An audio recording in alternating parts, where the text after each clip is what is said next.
사도행전 1장. 제자들이 감람원이라 하는 산으로부터 예루살렘에 돌아오니 이 산은 예루살렘에서 가까워 안식일에 가기 알맞은 길이라.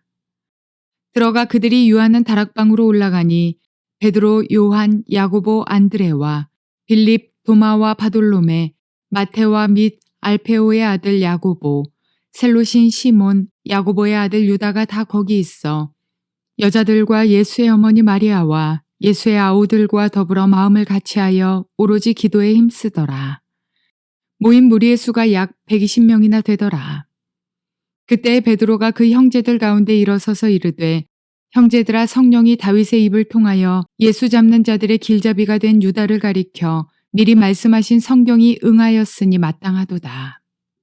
이 사람은 본래 우리 수 가운데 참여하여 이 직무의 한 부분을 맡았던 자라. 이 사람이 불의의 삭스로 밭을 사고 후에 몸이 곤두박질하여 배가 터져 창자가 다 흘러나온지라. 이 일이 예루살렘에 사는 모든 사람에게 알리어져 그들의 말로는 그 밭을 아겔다마라 하니 이는 피밭이라는 뜻이라. 시편에 기록하였으되 그의 거처를 황폐하게 하시며 거기 거하는 자가 없게 하소서 하였고, 또 일렀으되 그의 직분을 타인이 취하게 하소서 하였도다. 이러함으로 요한의 세례로부터 우리 가운데서 올려져 가신 날까지 주 예수께서 우리 가운데 출입하실 때에 항상 우리와 함께 다니던 사람 중에 하나를 세워 우리와 더불어 예수께서 부활하심을 증언할 사람이 되게 하여야 하리라 하거늘, 그들이 두 사람을 내세우니 하나는 바사바라고도 하고 별명은 유수도라고 하는 요셉이요, 하나는 마띠아라. 그들이 기도하여 이르되, 뭇사람의 마음을 아시는 주여, 이 두 사람 중에 누가 주님께 택하신 바 되어 봉사와 및 사도의 직무를 대신할 자인지를 보이시옵소서. 유다는 이 직무를 버리고 제 곳으로 갔나이다 하고 제비 뽑아 마띠아를 얻으니 그가 11사도의 수에 들어가니라. 좋은 날입니다. 성령님께서 오늘도 말씀의 연구를 통해서 여러분의 심령 가운데 큰 확신 주시기를 주님의 이름으로 축복하여 드립니다. 오늘은 사도행전 1장 12절부터 26절까지의 말씀을 통해서 주님의 음성을 들을 수 있기를 바랍니다. 앞에서도 언급해 드린 것처럼 사도행전은 세 가지의 중요한 주제를 다루고 있다고 했습니다. 하나님의 나라, 성령, 그리고 증인들입니다. 이것을 한 문장으로 묶어서 말씀드린다면 사도행전이라는 책은 예수님이 부활 성천하고 난 이후에 남아있는 그리스도의 증인들이 성령의 능력을 힘입어서 하나님의 나라의 복음을 온 세상에 전파한 이야기, 예루살렘부터 온 유대와 사마리아와 땅끝까지 복음을 증거하기 위해서 나아간 이야기, 그로 말미암아 하나님의 교회가 온 세상에 세워지기 시작한 이야기를 기록하고 있는 것입니다. 그런데 왜 이 사도행전이라는 책을 하나님은 우리에게 남겨주셨을까요? 이미 12사도는 죽고 없지 않습니까? 그러면 누구를 위해서 이 책을 남겼을까요? 바로 예수 믿는 우리를 위해서 남긴 것입니다. 그 말은 사도행전에 일어나는 모든 일들이 역시 우리에게도 일어날 수 있다는 것이죠. 우리는 그리스도의 증인으로 부름받았다는 것입니다. 성령의 능력이 우리에게 임하기만 하면 우리도 하나님 나라의 복음을 온 세상에 전파하도록 부르심을 받았고, 그로 말미암아 하나님의 교회가 온 세상에 세워질 수 있다는 것을 사도행전이라는 책을 통해서 우리에게 말씀하고 있는 것입니다. 이것이 사도행전을 우리에게 주신 하나님의 목적입니다. 그러므로 이 사도행전의 연구를 하다 보면 우리의 마음이 뜨거워져서 우리는 하나님께서 부르심을 따라 성령의 능력으로 온 땅에 나아가 복음을 증거하는 선교자적 사명을 살 수 있다는 의미를 우리에게 던져주는 것입니다. 그래서 이 사도행전의 연구는 매우 중요합니다. 오늘은 1장 12절부터 26절까지의 말씀입니다. 제목을 말씀드렸나요? 초대교회는 왜 12번째 사도를 선발했을까요? 라는 제목입니다. 오늘 본문의 내용은 세 가지의 중요한 이야기를 다루고 있습니다. 마가 다락방에서의 기도 이야기, 가룟 유다의 처참한 결말의 이야기, 세 번째 12사도의 숫자에다가 가룟 유다 대신에 마띠아를 선발한 이야기, 이 세 가지의 이야기를 다루고 있습니다. 이 각 부분들은 우리에게 주는 큰 계시의 음성이 있다고 저는 생각합니다. 첫 번째 부분은 제자들이 함께 마가의 다락방에서 간절히 모여 기도했다고 했습니다. 그 숫자가 120명 정도 된다고 성경은 우리에게 기록하고 있죠. 그런데 그 앞부분에 먼저 12절을 보면 하나 여러분에게 전달해 주고 싶은 이야기가 제자들이 감람원이라는 산, 감람산이죠. 그로부터 예루살렘으로 돌아오니 이 산은 예루살렘에서 가까워 안식일에 가기 알맞은 길이라. 쉽게 이야기해서 사도행전 오늘 1장 1절부터 11절까지 일어났던 예수님과 제자들의 이야기, 예수님의 성천한 장소가 어디냐? 바로 감람산이라는 거죠. 그때 천사가 이야기하기를 너희들이 뭘 놀라는 눈으로 그렇게 쳐다보고 있느냐? 너희 눈앞에서 하늘로 올려오신 그 예수는 바로 올라간 그대로 그 자리에서 내려오실 것이다. 지상 재림하실 때 감람산에 오신다는 이야기를 이야기하고 있는 것입니다. 그 이야기 때문에 12절을 잠깐 여러분에게 언급해 드렸습니다. 그러나 12절부터 14절까지의 본문의 중요한 이야기는 마가의 다락방에서의 기도입니다. 이 기도가 뭘 위한 기도였는가 매우 중요합니다. 성령의 능력을 받기 위해서.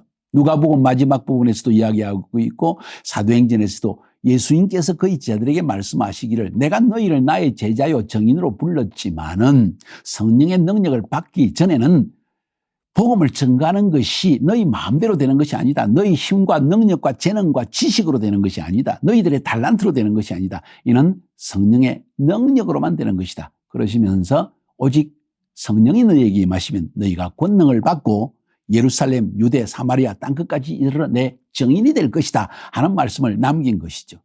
제자들은 그것도 12지자뿐만 아니라 11지자, 가룟유다를 제외하고 뿐만 아니라 모두 합해서 여자들과 예수님의 형제들까지 120명이라는 사람들이 마가의 다락방에서 간절히 기도합니다. 기도의 목적이 뭘까요? 서울대학 가게 하기 위해서? 부자 되게 하기 위해서? 좋은 아파트 얻기 위해서? 세상에 출세하기 위해서? 아니요. 기도의 목적은 딱 한 가지였습니다. 주여 성령의 능력을 주시옵소서. 약속하신 아버지의 약속하신 그것 바로 성령을 우리에게 부어 주시옵소서.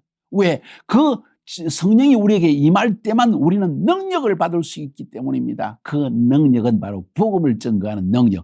정인으로서의 담대한 삶을 살 수 있는 능력이 성령이 임할 때 주어지기 때문에 그들은 기도했던 것입니다. 만약 이 부분 12절부터 14절까지의 제목을 삼다면 정인의 능력을 받기 위한 기도회, 강력한 기도회 이렇게 말할 수 있겠죠. 오늘도 마찬가지입니다.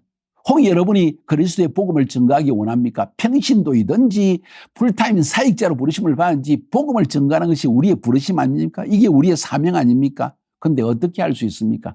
시간 나면 기회 주시면 우리는 쉽게 생각하죠. 그런데 성경은 이야기하기를 성령의 능력으로 복음을 전가하기 위해서 기도하라고 명하고 있는 것입니다.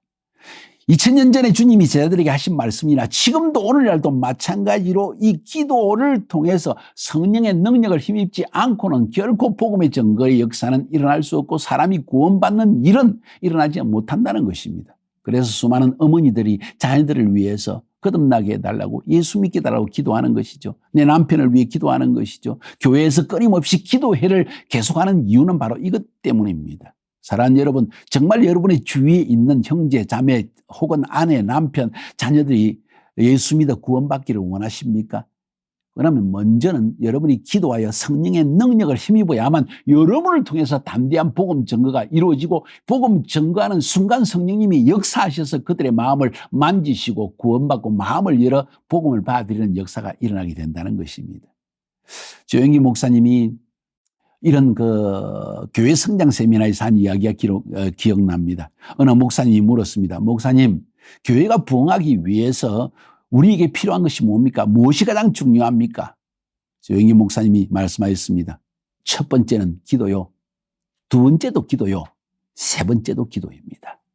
기도 이외에는 성령의 역사가 시작될 수 없고 성령의 역사가 없이는 복음에 증거하는 것이 꽹과리 소리를 울리는 것과 마찬가지입니다. 이런 이야기를 던졌습니다. 마찬가지입니다. 사랑하는 여러분, 정말 사역의 역사가 일어나기를 원합니까? 정말 여러분이 확신에 넘치는 삶을 살 수 있기를 바랍니까? 정말 여러분을 통해서 수많은 사람들이 구원받고 그리스도의 제자가 일어나는 걸 원하십니까? 기도해야 합니다. 밤낮으로 기도해야 됩니다. 하늘 문을 열며 기도해야 됩니다. 끊임없이 무릎 꿇고 야고보 사도처럼 무릎이 낙타 무릎이 되기까지 기도할 때 비로소 하나님의 천사는 움직이기 시작하고 역사는 일어나기 시작하는 것을 기억하시기 바랍니다. 그냥 성경 좀 연구하고 혹은 다른 사람의 설교 많이 듣고 유튜브를 통해서 많은 것을 배우고 수많은 지식을 알고 있고 사람들에게 가르칠 내용을 풍성하게 가지고 있고 그것으로 구원받는 역사가 일어난다고요? 아니요. 이런 영적인 일에 마귀가 장난치는 그 소리에 인포메이션 정도에 뜰 것 같습니까? 여러분이 기도할 때 마귀는 뜨는 것입니다. 기도할 때 성령의 역사는 나타나는 것입니다. 명심할 수 있기를 바랍니다. 그것이 바로 오늘 이 12절부터 14절까지 말하고 있는 것입니다. 정인의 능력을 받기 위한 기도의 이야기입니다. 두 번째 얘기를 넘어가 볼까요? 이것도 매우 중요한 부분입니다. 15절부터 20절까지에서는 가룟 유다가 어떤 처참한 결말을 맞이했는가 하는 이야기를 베드로의 입술을 통해서 들려주고 있습니다. 그러면서 베드로는 다윗의 입을 통해서 적어진 시편의 기록에 있는 내용이 그대로 응하여졌다는 이야기를 던져주고 있습니다. 20절에 보니까 그의 거처를 황폐하게 하시며 거기 거하는 자가 없게 하소서 하였고 또 일렀을 때 그의 직분을 타인이 취하게 하소서 하였도다. 말한 그대로 성경에 기록된 대로 다윗이 성령의 감동으로 적은 이 시편의 글대로 가룟 유다는 이렇게 처참한 결말을 맞이하게 되어졌다는 이야기를 우리에게 던져주고 있습니다. 여기서 우리는 한 가지 생각해 볼 점이 있습니다. 그러면 이것이 가룟 유다의 운명이었는가? 우리가 운명, 숙명이라고 할 때 그것은 내가 바꿀 수 없는 내 삶의 운명을 이야기하는 것입니다. 쉽게 이야기해서 가룟 유다는 태어날 때부터 예수님을 팔기로 작정된 사람이었냐는 것입니다. 여러분 어떻게 생각하십니까? 이건 대단히 중요한 질문입니다. 많은 사람들이 생각합니다. 그래서 이런 질문을 합니다. 아니 이미 예수님을 팔기로 태어난 사람인데 무슨 짓을 하든 간에 결국은 예수님을 팔게 돼 있지 않는 이게 운명이라면서 이게 하나님이 정하신 것이라면서 이런 이야기를 던집니다. 여러분 어떻게 생각하십니까?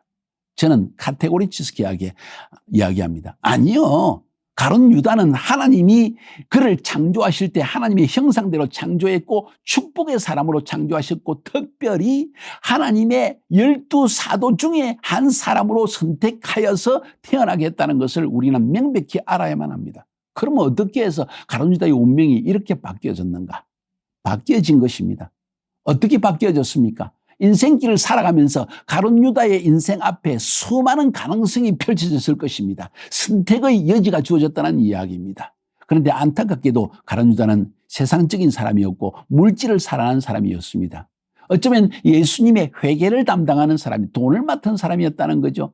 요한복음은 이야기하기를 그는 도적이라 돈을 사랑하는 사람이었다는 것입니다. 그로 말미암아 매일 돈을 만지고 돈을 계산하고 이러다 보니까 세상 사람들의 개념대로 돈에 대한 사랑이 깊이 뿌리를 내리고 예수님을 따라다니면서 잠도 제대로 못 자고 먹을 것 제대로 못 먹고 이건 우리 인생이 앞으로 어떻게 되는 거지? 아마 많은 고민을 예수님을 따라다니면서 매일매일 그 생각 속에 스쳐 지나가는 이 생각들을 많이 했던 것 같습니다. 마귀는 그 가룟 유다의 생각을 놓치지 않습니다. 잘 들으세요. 마귀는 당신의 머릿속에 있는 세상적인 생각과 욕망과 이기적인 마음과 나의 계산적인 생각을 놓치지 않고 쳐다보고 있다가 어느 순간에 확 붙잡아 버린다는 것이에요.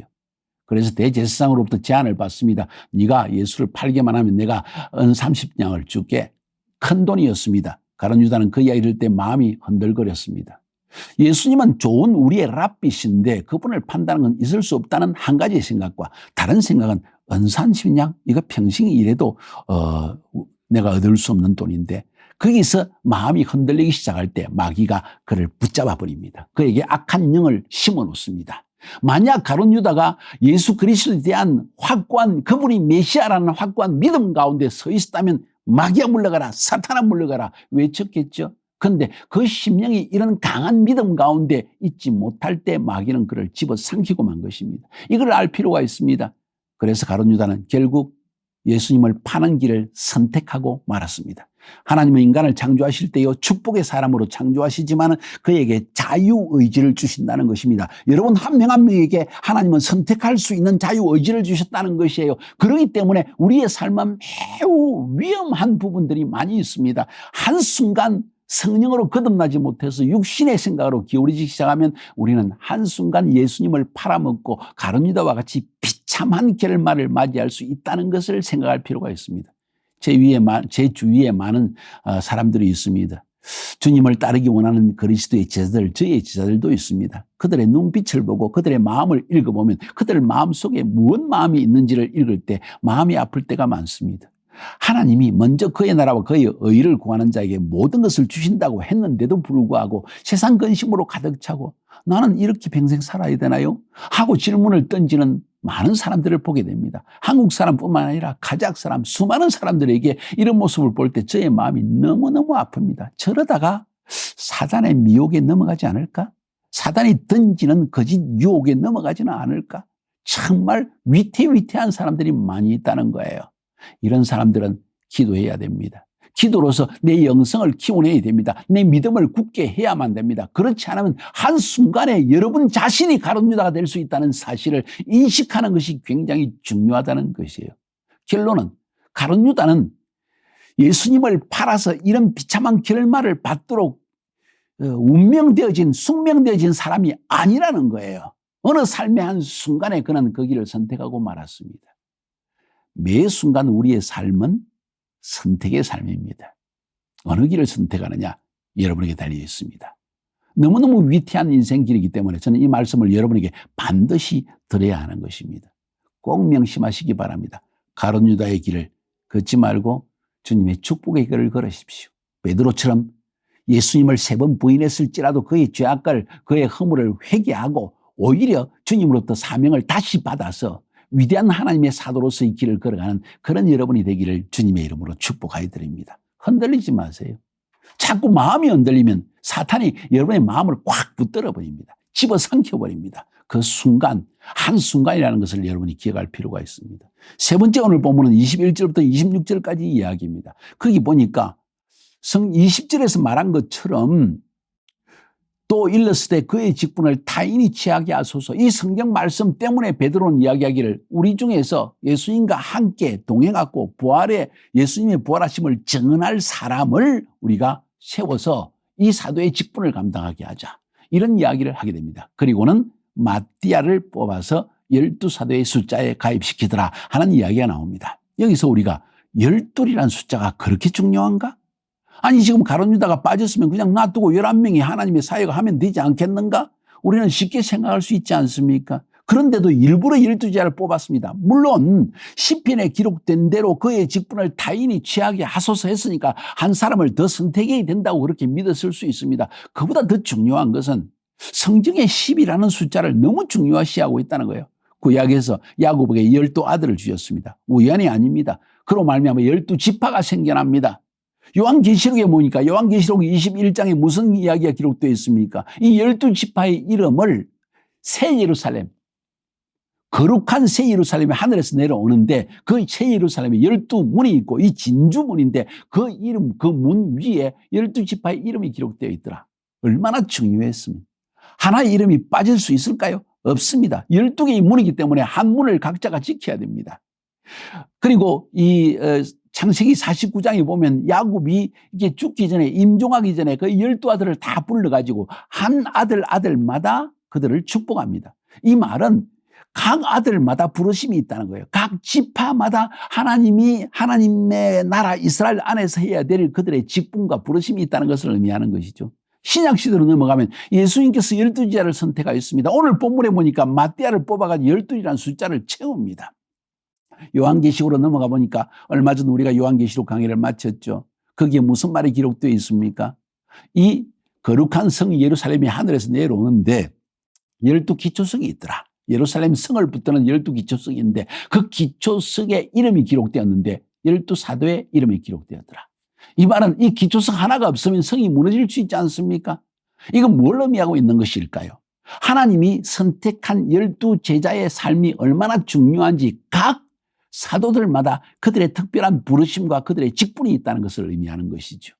이건 다른 말로 우리가 표현해보면 저는 12이라는 숫자를 너무 강조하고 싶지는 않습니다. 오히려 저는 소그룹, 예수님은 사역의 초기에 12지파와 같은 12사도를 선택해서 소그룹으로 그들을 멘토링 하셔서 그들이 진정한 그리스도의 제자로서의 성품을 지니고 비전을 지니고 그리고 능력을 지닌 하나님의 사역을 감당하는 사람으로 세우기를 원하셨습니다. 멘토링 하셨다는 이야기죠.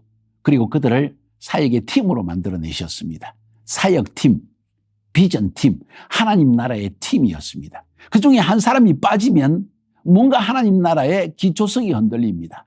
우리가 사역을 해나갈 때도 우리 교회에서도 많은 제자들이 있는데 우리 어른 남자 12지자, 어른 여자 12지자, 청년 12지자가 있는데 그중에 한 명이 딱 빠지면 벌써 뭔가 허전합니다. 마치 사역에 구멍이 난 것처럼 여겨집니다. 왜냐하면 각 사람이 맡았던 직분이 있었던 거예요.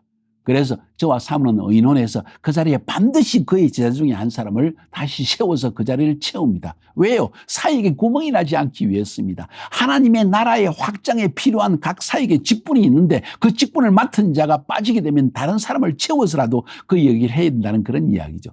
그런 사실 때문에 오늘 본문에서는 12번째 사도인 마띠아를 채워서 12사도의 숫자에 가입을 시켰다는 이야기가 나오고 있습니다. 오늘 본문 세 가지의 중요한 이야기를 다루고 있습니다. 성령의 능력을, 정인의 능력을 받기 위해서 마가의 다락방에서 한 능력의 기도에 대한 이야기. 가룟 유다의 그의 삶은 운명이었는가 하는 이야기. 세 번째로 12이란 숫자, 팀 사역의 중요성. 이것을 여러분에게 말씀드렸습니다. 깊이 묵상하시고 우리의 사역과 우리의 삶에 적용시킬 수 있기를 바랍니다. 승리하시기를 주의 이름으로 축복합니다.